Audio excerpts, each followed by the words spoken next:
배우는 거는 내게 절대 아니에요. 그 다음에 오늘 우리가 여기 특강에 와서 이 자리에서 뭔가를 완성을 해서 가면 제일 좋아요. 저도 그렇고. 집에 가서 또 시간을 안 내도 되니까.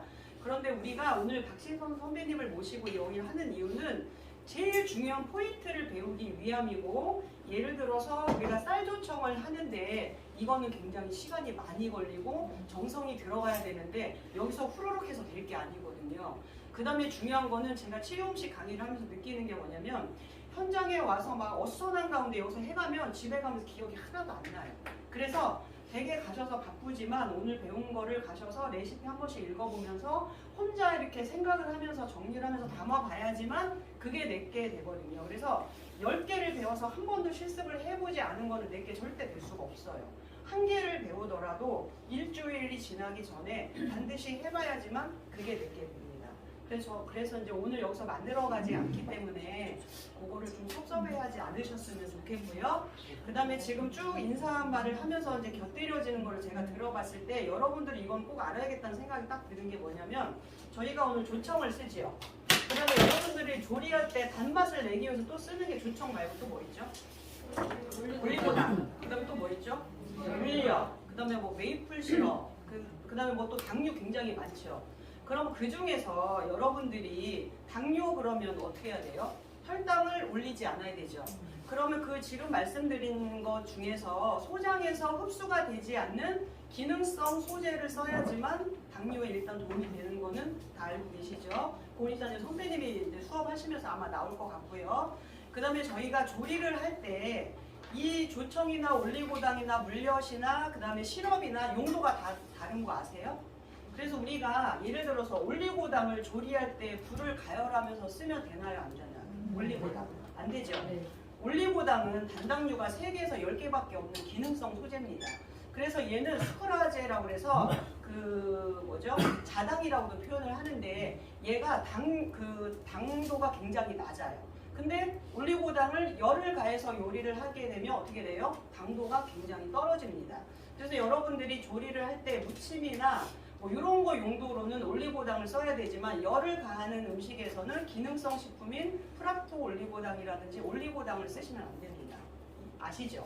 네. 자, 그 다음에 조청 같은 경우에는 우리가 보통 설탕이나 이런 거는 그 스크로스 그 자당이라는 게 100이라고 기준을 저희가 세우거든요. 당도가. 그러면 우리가 메이플 시럽이나 이런 조청은 자당이 얼마 정도 되는지 아세요? 단맛이 많이 떨어지죠. 50밖에 안 돼요. 그래서 당분이 50% 이렇게 확 떨어뜨릴 수 있는 거거든요. 그러면 꿀 같은 경우에는 얼마나 될까요? 꿀은 5% 이내예요. 굉장히 당도가 낮아요. 그렇지만 화학 그 구조식으로 봤을 때 꿀 같은 경우나 설탕 같은 경우나 그 과당 플러스 포도당 똑같아요. 분자식은. 그런데 다만 꿀 같은 경우에는 과당과 포도당이 1대1로 되어 있으면 이게 액체지만 과당보다는 포도당이 많아지면 꿀이 어떻게 돼요? 결정체를 이루죠. 그거는 그 꿀을 내가 보관을 잘못하거나 냉장고에 넣어서가 아니에요. 그 함량 비율이 좀 달라져서 그래요. 그래서 꿀 같은 경우에도 우리가 조리할 때 열을 가면 돼요? 안 돼요? 절대 안 돼요. 그죠? 영양소 손실이 많아지고, 그죠? 그 다음에 물엿 같은 경우에는 조리할 때 어떻게 써야 되나요? 물엿은요, 물엿이 어떻게 만들어지는지 아시는 거예요? 물엿도 마트에 가시면 여러분들이 이제 우리는 공부하는 사람들이니까 반드시 뒤에 가서 뭘 봐야 돼요?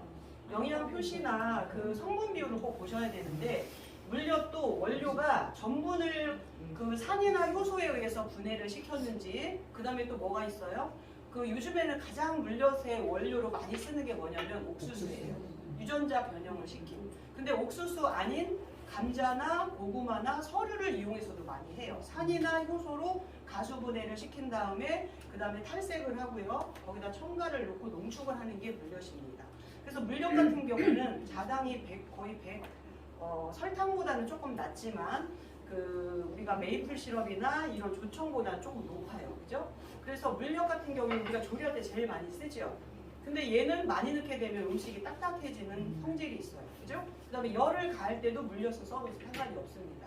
이해되세요? 네. 그래서 우리가 이렇게 당류를 첨가할 수 있는 미니당은 웬만하면 안 쓰는 게 좋지만 웬만하면 이렇게 조청, 예를 들어서 이따 선배님이 설명할 거지만 우리가 어떤 곡류에다가 엿기름을 넣어서 천연 발효를 시켜서 하는 이런 자연 소재의 당은 그 수크로즈 자당 자체도 낮게 떨어지지만 첨가제가 하나도 없잖아요. 그죠? 그래서 우리가 오늘 이 중요한 거를 배우셔서 시판되는 그 조청을 보면 거기에 뒷면에 첨가제 많아요. 근데 유기농 마트에서 사는 이런 그 조청 같은 경우에는 첨가제가 들어있고 안 들어가 있고를 어떻게 알 수 있죠? 한여름에 이렇게 마트에서 사가지고 온 이 조청을 이렇게 놔두면 한여름에 이렇게 기온이 올라가잖아요. 부글부글 기어 올라서 뚜껑이 뻥뻥 열리는 건 뭐예요? 첨가제 방부제가 하나도 안 들어있는 거예요. 근데 마트에서 사왔는데 막 이렇게 한여름 이게 기어 오르지를 않아. 막 부글부글한 거. 이건 뭐예요? 첨가제가 그만큼 많이 들어가 있다는 거예요. 그래서 우리는 개인마다의 체질도 다르고 그 다음에 가족력이 다 달라요. 그래서 내가 이거 한 개를 먹더라도 어떤 첨가제를 먹었냐에 따라서 내분비계의 교란을 일으키기 때문에 현대의학적으로 병원에 가서 뭐 MRI 찍고 뭐를 해도 빨리빨리 원인이 나오지가 않는다는 거죠. 그래서 우리가 한 끼 식사를 할 때 이 조청 한 가지에만도 첨가제가 많은데 엄청나게 우리가 푸짐하게 먹잖아요. 반찬도 여러 가지 먹고 그 구성원 하나하나에 우리가 한 끼 밥상에서 첨가제를 나도 모르는 사이에 어마어마하게 먹고 있어서 나도 모르게 부종이 생기고 몸이 붓고 이유 없이 이렇게 피곤해지고 미병인이었다가 병인으로 가고 이렇게 되는 거잖아요. 그래서 우리는 발효식품이라는 게 앞으로 이게 이제 대세이고 그 다음에 발효 과정을 거치면서 이 자체 내 식재료에 없던 기능성이 많이 향상이 되고 또 우리가 지금 이게 나이가 저희가 어때요? 갱년기 이후에는 3,000가지 이상의 효소들이 죽는 애들은 빠르고 생성되는 애들은 적어요. 그죠? 그러면 젊었을 때 300g의 고기를 먹었을 때와 지금 먹었을 때 어때요? 소화력이 더디죠? 그러면 우리가 이런 자연 발효 식품을 먹으면 얘네가 전분이 어떤 미생물의 유기화학적인 작용에 의해서 유기산과 알코올이 생성이 되면서 단백질은 저분자로 뭘로 쪼개지죠? 채소단이? 단백질 뭘로 쪼개지죠? 아미노산. 탄수화물은 뭘로 쪼개져요? 포도당. 그죠? 그 다음에 지방은 뭘로 쪼개져요? 지방산과 글리세롤로 쪼개져요. 이렇게 가장 작은 채소 단위로 발효 과정을 거치면서 쪼개졌을 때 인간의 그 소장이 6m 정도가 되는데 거기에서 모든 영양소가 저분자화 됐을 때 우리가 간문맥을 통해서 간으로 흡수가 돼야지만 그게 내 몸에 에너지원이 되는 거예요. 이해되세요? 그래서 나이가 들수록 죽는 효소는 많고 왜냐면 우리 몸에 효소가 많아야지만 잘게 쪼개서 소화 흡수가 되는데 노화가 진행이 되면 어때요? 효소가 굉장히 줄어들잖아요. 그래서 저분자화할 수가 없어요. 그래서 나이가 들수록 우리가 천연 이런 발효식품을 먹어야 되는 이유이기도 합니다. 이해되세요? 자, 그래서 저희가 1년 동안 이제 그 발효 음식에 대해서 제가 전 분야를 다루기 위해서 이제 1년 동안 프로그램을 짰었고, 그 다음에 저는 이제 처음에 작년 2월 달에 아마 동아리 중에서 제일 먼저 1년 계획과 그 다음에 교수님들하고 다 강사자들 다 이제 세팅 끝나서 2월 달에 제가 작년에 이제 그